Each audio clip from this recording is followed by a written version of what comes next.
Roses are red, violets are blue. Let's talk about relationships. Welcome to another segment of the Health Hive where we will talk about abstinence in relationships. With me is my co-hosts, Abi Muturi. And we have our guest here, Ishmael Siwa. Welcome to the show. So Ishmael, today we are talking about relationships. Okay. And we are focusing on abstinence. Yes. So do you think abstinence is still a thing, especially in campus relationships? I find the statement quite funny, you know. So Abi, I don't think it exists. Reason being, there are many socio-economic factors. Okay, let me name a few. There's that addiction element, peer pressure. There's also what someone wants to explore, like sex in a village, you know.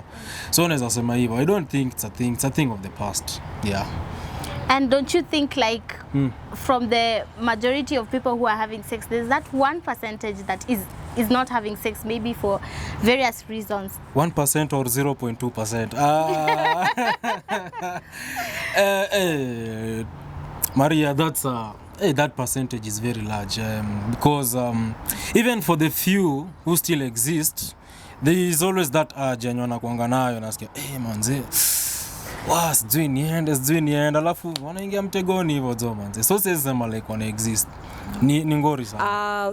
Considering that most of your friends, as you have said, are sexually active, do you think it has anything to do with the rise in the numbers of diseases such as cervical cancer, STIs, ama unadhani there's something else that is causing the rise in the numbers of those diseases? I think why the diseases numbers are rising because of irresponsible sex, you know, because it's simple logic. If you use protected sex, there will not be high cases of HPVs, you know. It's just a matter of protected sex and trusting your partner, even if it may seem quite controversial, but you know, we are Africans.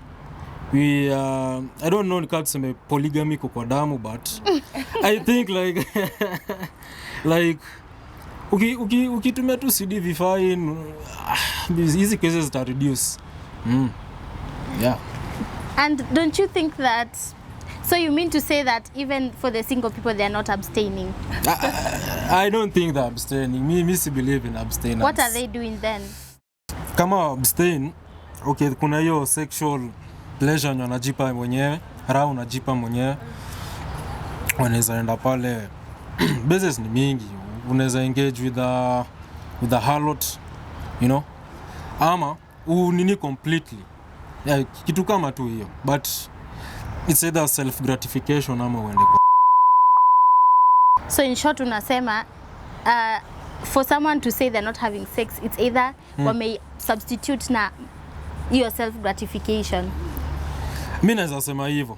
Though too many it may seem kwa inaweza hiyo ni idea imefungwa sana, it makes sense. But mimi naona hivyo, unaona. Yeah. So what about our couples when they're Christians and they say we abstained, we did not, you know, see each other for like 4 years, then we got married. So you mean it's hearsay? Simwachane 4 years ni mnafanya hapo bana shughuli. You see, the problem is that we are too conservative on many things. We often associate sex with Christianity, you know. Okay, you know, like Christianity ndio inatupa hiyo nini yaitwaje, inatupa hiyo guidelines ya vile tunaishi maisha, but saa mmeache na control kila kitu. Ati Sagodi alisema hivi. Hoja saa zingine like you want to be freaky in bed, but saa partner wako asema hii stuff Sagodi akiona jo manze unacheki. So I think Christianity is man. I mean wakitu man. Okay. So Ishmael, you'll agree with me that most students do not know ways to protect themselves, as you have said. Yeah. What are the ways that you would suggest for people who are currently sexually active, especially kwa ladies, because we know most of them are not well guided with the ways they can protect themselves against sexually transmitted diseases and unwanted pregnancies, what are some of the ways that wewe uko educated mwenyewe in which people can protect themselves other than abstinence? You see, Abi, the beauty of education inaitwanga self learning. Hiyo ndio inakuanga utamu education. You need to be curious. And for you to, ukiwa curious, eventually there are some things utajiprotect. Kuna vitu mzazi atakwambia, wewe sasa ni mtu mkubwa. Unacheki. Your dad or your mom has other things to worry about. Unacheki. Mimi nasema okay, in as much as atakwambia vitu vingine ndio ujijulie. Unaona? Alafu pia number 2, juu stuff pia yenyewe ni tamu pia. Mjiprotect tu Jovas, mjiprotect tu man. Mkwe tu informed. Msiseme ati gava ifa. Wewe mbona usichukue initiative instead ya kwenda TikTok nini? Hata tu angalie tu pale au tu nini, protect yourself nini. Unacheki. No, knowledge is power. So wewe unaona kabisa mtu aize abstain. And you're not even advising. Jebu tuchukue statistics. Hebu nikuulize. Ushaona mafadha wengi sahi. Si hiyo population ya mafadha ina reduce. Okay. Ubaya yetu ni tuneka sex ni a very bad thing, it's a taboo in society, but sioni kama ni taboo. Unless ukiabstain tuseme wewe ni addict. Hiyo ndaelewa. Unapenda na inaharibu goals zako kama vitu unafaa kufanya, hiyo ndaelewa. But hizi zingine fanya tu, you just do it. Okay. Yeah. Na kuna watu wenye huwa wanateka hiatus, like they want to have a sabbatical so that they want to, you know, maybe unakaa chini hivi unasema nataka get rid of some habits. So in turn unasema pia sex is out of it. So uone kama hiyo pia ni abstinence, not necessarily any addict. Hiyo naweza sema inaitwaje? Ikitu sijui ni frame aje. Inasema yes, okay, hiyo pia ni abstinence. Hata niseme pia ni abstinence. Sijui ufanye sex. That's the definition of abstinence. Yeah. Okay, so umesema something about self learning.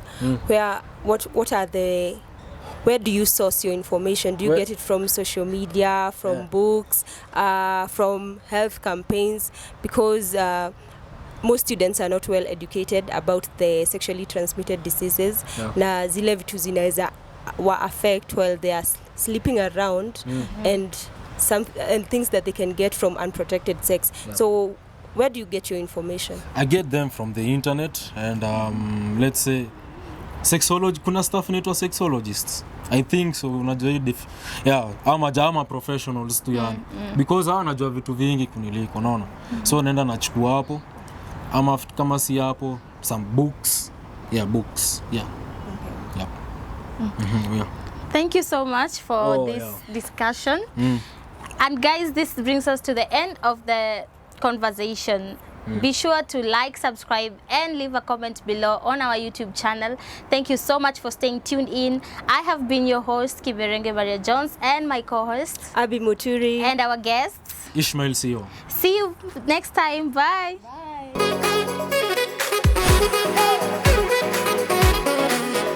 Abstinence is, I think, in campus, depending on you and your partners, not actually morals, but the consent, the agreement you have with your partner.